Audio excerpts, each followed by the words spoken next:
మీకు philosophy చదవాలనుండి, English రాక ఏ పుస్తకం చదవాలో తెలియని వాళ్ళ కోసం నేను ఈరోజు ఒక పుస్తకాన్ని మీ ముందుకు తీసుకొచ్చాను. అది తెలుగులోనే రాయబడింది. మనకు రాసింది ఎవర్రా అంటే నండూరి రామ్మోహన్ రావు గారు. అదే పుస్తకమే 'పాశ్చాత్య చింతన విశ్వదర్శనం' అనే ఈ పుస్తకం.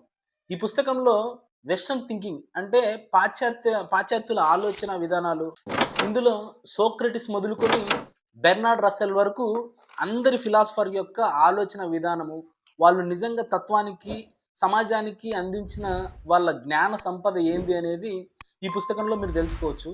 ఈ పుస్తకం తెలుగులోనే ఉంది. కాస్త ఓపికతో చదవాల్సిన పుస్తకం. ఎందుకంటే ఇది కథ గాదు. నాన్ ఫిక్షన్ గదా! కాబట్టి కొంచెం ఓపికగా చదవాల్సి ఉంటది. మీకు నిజంగా ఫిలాసఫీ, తత్వం, ideas, human evolution western evolution అనేది ఎట్లా జరిగింది తెలుసుకోవాలనుకుంటే, ఈ పుస్తకం మస్ట్ రీడ్. తెలుగు మాత్రమే వచ్చే వాళ్ళకి. ఇంగ్లీష్ చదవగలిగే వాళ్ళకి చాలా మంచి పుస్తకాలున్నాయి. అవి నేను ఇంకోసారి రికమెండ్ చేస్తాను. ఇట్లాంటి బెస్ట్ బుక్ రికమెండేషన్స్ కోసం నా ఛానల్‌ని సబ్స్క్రైబ్ చేయండి. ఈ వీడియోని లైక్ చేయండి. మరింత మందికి చేరేలా షేర్ చేయండి. Thank you.